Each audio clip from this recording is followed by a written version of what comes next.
the seats so you're not leaving crosses and stuff. Like Mass, I remember the olden days. We're entering into Holy Week now, the holiest time of the year. In fact, this season is the highest feast season of the church year. We might think it's Christmas sometimes, but it is Resurrection. Something else is going to begin to change very soon. That they revised the Roman Missal. That's the red book that all the prayers come from, the sacramentary.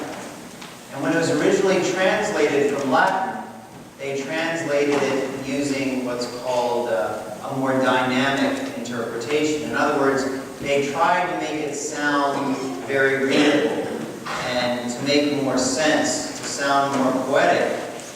And as a result of that, they did not translate it directly from Latin into English. They kind of paraphrased some of the words.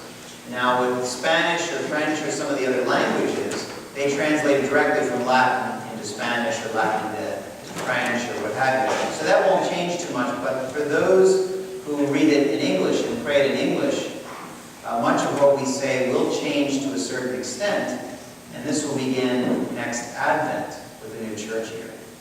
And so really what it is it's going back to the sources and doing a more literal translation from the Latin. It's still going to be in English, we're not going back to Latin. But what they want to do is maintain the integrity of these prayers, while at the same time introducing new prayers, prayers from the early centuries of the church, which are truly, truly beautiful prayers.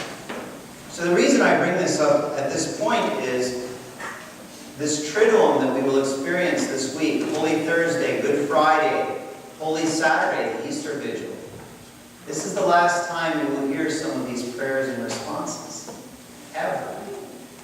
And so this is a wonderful time, so that one day you can tell your children and grandchildren and the like, that we were at the last Easter Triduum. We were at the last Triduum to celebrate these translations that were done directly after Vatican II.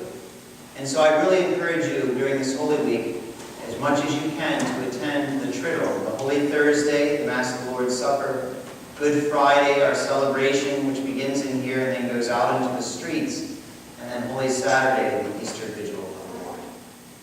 Today we read through the Passion of our Lord Jesus Christ. The Passion. In Latin, passio means suffer. So we have compassion to suffer with. And so as Jesus' suffering, his sacrifice, his passion, was for the Father and for his people, I think it's good that we ask the question today, what is our passion for? Or do we have a passion? What would we be willing to sacrifice for? Are our sacrifices for the Father? Are our sacrifices for the people of God? What is our passion for? And the reason I say this is because at times, and I know you won't believe this, but at times during the Mass, there are people who are actually texting or receiving texts.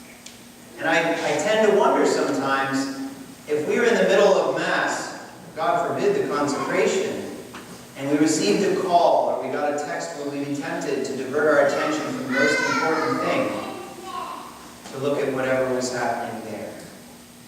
To really think about it, some people are obviously tempted in this way. Where is our passion? During the Mass, the highest prayer of the Church, would I be more tempted to talk to my neighbor next to me than I would be tempted to speak to God, who is within our midst, in one place more special than any others? That there are times people will come to the church and they will be looking to have their child baptized, or they'll say, well, you know, it's time for their first communion, what do we have to do? And yet all these years they've done nothing to form their child in the faith. But they need to get it done. So let's get it done, let's get them through this, because we need an excuse to have a party this summer. Or we need to get them their sacraments so that one day when they get married it won't be a problem. Or any number of other reasons. And you might say, well, Father, at least they're getting the sacraments. At least. Not at most. It's the bare minimum. And so sometimes we will bring our children to Mass in order to get them confirmed, or in order to get them communion or whatever we need to do. But there's no passion there. Where is our passion that the Lord had for us, His people? If we only show this devotion when it's convenient for us. So if we haven't done so good during Lent, we still have this opportunity before we celebrate the Paschal Feast of the Lord. Because let's face it, if we don't have passion, then any devotion we have is empty.